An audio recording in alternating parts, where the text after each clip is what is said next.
नमस्कार, मैं हूँ रचना और आप देख रहे हैं वॉइस न्यूज 18। आज सरदार पटेल हमेशा साथियों सरदार पटेल हमेशा चाहते थे कि भारत सशक्त हो, भारत समावेशी भी हो, भारत संवेदनशील भी हो और भारत सतर्क भी हो, विनम्र भी हो, विकसित भी हो।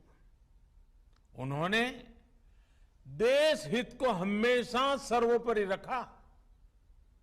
आज उनकी प्रेरणा से भारत बाहरी और आंतरिक हर प्रकार की चुनौतियों से निपटने में पूरी तरह से सक्षम हो रहा है। पिछले 7 वर्षों में देश ने दशकों पुराने अवांछित कानूनों से मुक्ति पाई है। राष्ट्रीय एकता को संजोने वाले आदर्शों को नई ऊंचाई दी है।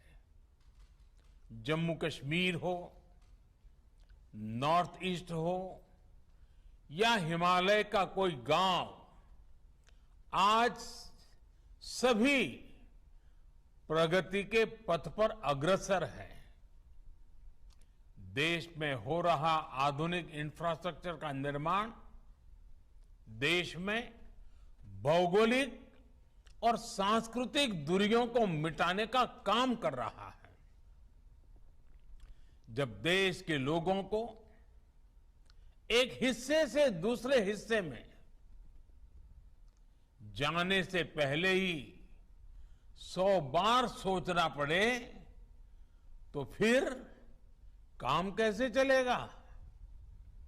जब देश के कोने कोने में पहुंचने की आसानी होगी तो लोगों के बीच दिलों की दूरी भी कम होगी, देश की एकता बढ़ेगी।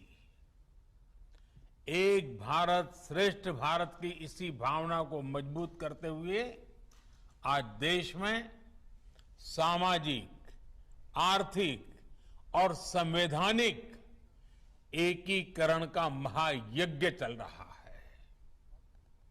जल, थल, नभ, अंतरिक्ष हर मोर्चे पर भारत का सामर्थ्य और संकल्प अभूतपूर्व है। अपने हितों की सुरक्षा के लिए भारत आत्मनिर्भरता के नए मिशन पर चल पड़ा है। और साथियों, ऐसे समय में हमें सरदार साहब की एक बात अवश्य याद रखनी चाहिए। सरदार साहब ने कहा था, by common Endeavour we can raise the country to a new greatness, while a lack of unity will expose us to fresh calamities. एकता की कमी जहां नए संकट लाती है, सबका सामूहिक प्रयास देश को नई ऊंचाई पर लेकर जाता है। आजाद भारत के निर्माण में सबका प्रयास जितना तब प्रासंगिक था, उससे कहीं अधिक आजादी के इस अमृत काल में होने वाला है।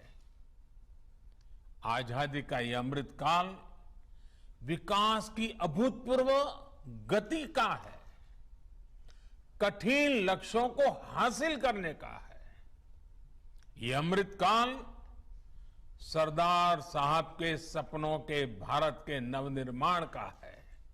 वॉइस न्यूज 18 में देश विदेश की छोटी बड़ी खबरें देखने के लिए चैनल को सब्सक्राइब और लाइक कमेंट जरूर करें। चैनल से जुड़ने व विज्ञापन के लिए संपर्क